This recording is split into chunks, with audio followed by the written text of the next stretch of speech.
Is your pastor on the FBI's most wanted list? I certainly hope not, but we're going to talk about one that was in just a minute. www.freegrace.in. Hi, I'm Lucas Kitchen. Thanks for being with me. This is More to the Story. You can subscribe to this show and our other shows by going to www.freegrace.in. You can get daily or weekly updates on the content that we make. And by the way, we're launching a new kids show today, a podcast for kids. It's brand new. I think your kids will love it. It's free grace. It's Christian oriented. It's a great way to get your kids started in the morning. It's called Free Grace Kids. So check that out. Now, what we're going to talk about today is not really kid-friendly. I mean, it's not inappropriate. I'm not going to use any bad language or anything, but it's really a bit frightening. We're going to talk about a criminal pastor named Aubrey Lee Price. So Aubrey Lee Price was a pastor in a small town in Georgia, and he was well liked. His congregation seemed to feel that he had a connection with God. But on the side, Aubrey Lee Price had an investment business where he would gain clientele and he would manage their investment accounts. And so he had a growing clientele first in his congregation and then farther beyond that. And he got to the point where he was managing $40 million in his clients' investment accounts. Think about that, $40 million. That is a lot of responsibility. Now, there was something odd about the investment accounts that he was managing. During the market crash of 2008, do you remember this? There was a recession. There was a housing bubble that they say popped, but I think exploded. It was just a really bad time in the economy for a lot of people. But guess what? His investment accounts during that period had a really odd ROI, return on investment. They were growing. He would show his clients the numbers and they were stunned. How are you doing this, Aubrey? They called him Lee. How are you doing this, Lee? The numbers are rising. We're making money even when the economy is tanking. Now, many of them probably should have thought there's something wrong with this picture at that point, but they stuck with him because what they were seeing was their money was growing. During this time, and not long after that, he decided that he would take his clients' money and he would buy a struggling, failing bank. There was a bank in a neighboring town that was about to be closed, and for some reason he decided to buy up that bank, which was just bleeding money, and it was a terrible idea. And so he bought this bank, and suddenly he was liable for all of its loans and all of its failed investments, and he was immediately sinking financially. And so what he did was he took all of the money that had been poured into that failing bank, he pulled it out, and he stuck it in the stock market and tried to use the practice of day trading to make the numbers grow, make it work. That failed. That within itself, I suppose, was not technically illegal, but what he did next was most definitely illegal. He took the money and he ran. He disappeared out of town. He ostensibly sold his business, although it seemed to be a shell business by that point. And he ran, and it wasn't long before the FBI had him on their most wanted list. Now, I don't know what the time frame was here, but it wasn't long after that a suicide note surfaced claiming that he was going to kill himself. He said he had diving weights and he was going to go out into the ocean and he was going to drown himself. And it turns out that was just an attempt to try to escape the consequences of what he had done. Because what he actually did was he went down to South America and he bounced around down there like a pinball with $40 million. Although who knows what the actual numbers were by the time his investments had tanked. But he got away with millions. Now, at this point, the U.S. government got involved and they assigned a receiving lawyer to try to recover some of the assets for those scammed investors. And about this time, they began to explain to those scammed investors that the whole thing was a Ponzi scheme. Now, if you don't know what a Ponzi scheme is, sometimes it's called a pyramid scheme. Basically, what it means is you're not actually making money. You're just bringing new money in from new investors or new, sometimes they're called members, and it builds this pyramid. And so what he was doing is each time he would bring in a new supposed investor, he would take their money and he would disperse it around the accounts of previous investors. So even though the stock market and the economy was tanking, he could cook the books, make it look like their investments were growing, and continue through word of mouth to gain new clients. He was totally scamming people, and he was using his trust as a local pastor to build that clientele. I mean, after all, pastors are honest, right? You couldn't be a criminal. Well, a couple of years later, after he'd bounced around South America for quite some time, he was stopped on a routine traffic stop for a traffic violation in the United States, and it seemed like he was eager for the police officers to know who he was. They found multiple forms of identification on him and no money, apparently. They didn't recover any of the cash he had blown in South America, but they found all kinds of evidence on his laptop that he was who he claimed to be, and that there were many levels of scams that he had been involved in. Now, remember, this is a pastor. Now, by this point, he wasn't a pastor, but this was the pastor of a congregation in Georgia, and they were taken in. This guy was a big criminal. Now, who knows what his motivations were at the very beginning? Maybe he just got in really deep and just didn't have the integrity to admit what he had done. But now he's serving, I think it's a 30-year sentence in jail. And as I was, looking at this story and kind of getting a feel for what it was all about, it made me think of these verses from 1 Timothy. Men of corrupt minds and destitute of the truth. Now, it's talking about certain false teachers who suppose that godliness is a means of financial gain. From such, withdraw yourselves. So this is a direct command to believers that if you find out that whoever is leading your church is in it for the financial gain, you are to withdraw yourself from them. Now, there are many churches that would just completely dry up if people followed this instruction, because there are so many pastors out there who have not gone to the criminal extreme that Aubrey Lee Price did, but who are using the church to absorb massive amounts of cash, massive amounts of resources. And it's all protected under the umbrella of their nonprofit church organization, but they are definitely using it to make money. Paul tells us to withdraw from leaders like that. He goes on to say, now godliness with contentment is great gain. You see what he did there? It's kind of a swap. He said they're trying to make financial gain, but he says godliness with contentment is great gain. For we brought nothing into this world, and it is certain we can carry nothing out. And having food and clothing, with these we shall be content. Wow, he sets the bar pretty low here, that we ought to be content with a very small amount of resources. Notice this part, those who desire to be rich shall fall into temptation and a snare.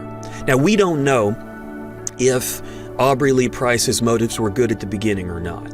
I've never talked to him. I don't know how to get a hold of him. I guess I would talk to him if I could, but he's in jail right now, so we don't know what his original intent was. But notice what this says is that if you desire to be rich, that desire is going to drive you towards various things that are going to cause all kinds of trouble in your life. It will begin with temptation, and there will be snares. And that will draw you into many foolish and harmful lusts. Lusts aren't for your fun. They will harm you. Now, that's not just lust of the flesh, but lust of finances. For the love of money is a root of all kinds of evil. Notice it doesn't say it's the root. It's not the only root, but it is a root. It can lead to all kinds of evil, for which some have strayed from the faith in their greediness and pierced themselves through with many sorrows. Now, here's the amazing thing about Aubrey Lee Price, is that if he at any point in his life believed in Jesus for the free gift of everlasting life, he has it and he can't lose it. That's what free grace means. That is the definition of grace according to Jesus. But notice what Paul says. He says, if somebody chases that greed, then they will pierce themselves through with many sorrows. So while you can't lose the free gift of everlasting life, you can certainly lose the contentment you have in this life. And you can pierce yourself through with many sorrows. And so I would encourage you to think on these things. Think about the kind of damage that greed and chasing money can cause. Now, here's what I want to pivot to. I want to show you a couple of, just a set of basic rules that I would personally use to try to determine if a church is financially responsible. And so I don't know about that church in Georgia that Aubrey Lee Price was leading, but there are so many churches that are financially irresponsible. Now, not all of these mean that the church is in sin, but they might be red flags. And these are just sort of Lucas opinions. Well, a couple of them are biblical, but most of these are just Lucas opinions. These are my opinions on how to identify if a church is being financially responsible. First of all, is the church's leadership responsible in personal finances? Do you know that the conditions for being an elder, one of those conditions has to do with how they deal with money. And that's because they're going to be dealing with money in the church. And so the elders, the church leadership, are they responsible with their own money? That's a good indication of how the church is going to operate. Here's another. If you have access to knowing what the staff's salary is, a general rule of thumb is if you took everybody's working salary in the church congregation and averaged those, the staff's salary ought to be somewhere near that based on where they are in their career. If somebody is, very far, many years in their career, average that against others in the congregation who are at that point in their career, and you get a pretty good rule of thumb. Now, that's not necessarily biblical. It's just kind of my opinion on where salaries ought to be. If you have a pastor or staff whose salaries are just astronomically so much larger than those in their congregation, that's probably a bad sign. That's probably a red flag. Another thing to check is the amount of the budget given to missions and care ministries. You see, missions and care ministries don't benefit donors directly, and there's a temptation in church to take the finances and to allocate those towards things that will benefit donors, because that gets donors to give more money. So it's a good kind of, again, rule of thumb to look at the budget of the church that you attend and check in on the amount that is being given to those types of care ministries, aid ministries, and missions, just to see how that fits together. And that can give you an indication of where that church's financial priorities lie. Here's another one. Does the church that you attend avoid teaching a set percentage of income giving? Now, what I'm talking about is that it is traditional for churches to teach that you are supposed to give 10% of your income no matter what, and they say that you're supposed to give it to the church. The Bible doesn't say that. It's just not in there. What they're usually talking about is a tithing system that was in the Old Testament, but it was a tithing system that was designed to support the Levites and the temple system. Guess what? We don't support Levites, and we don't support the temple system. And by the way, over a period of 3 years, it would be more like 30%, not just 10%. That tithe is just a piece of the giving program in the Old Testament. So my guess is you probably don't really want to model your giving on the Old Testament. So what about the New Testament? Well, one of the greatest passages about giving is that God wants givers to be joyful. So for me, one way to sort of determine the amount I should be giving is to ask the question, what's the amount that gives me the most joy to give?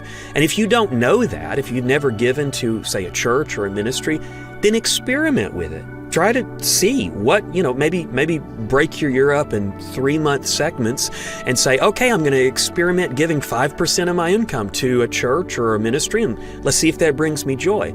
And then once you do that, you could try another percentage. You could say 3% or 12% or 50%. A guy that I really respect, who's dead now, but founded the university I got my bachelor's from, he gave 90%, but he also was like a multi-millionaire, but he gave 90% to missions and churches and stuff like that because it gave him joy. He loved doing that. So you might need to experiment to figure out what amount brings you the most joy. But that is how we should be trying to determine these things, is what takes you to destination joy in your giving.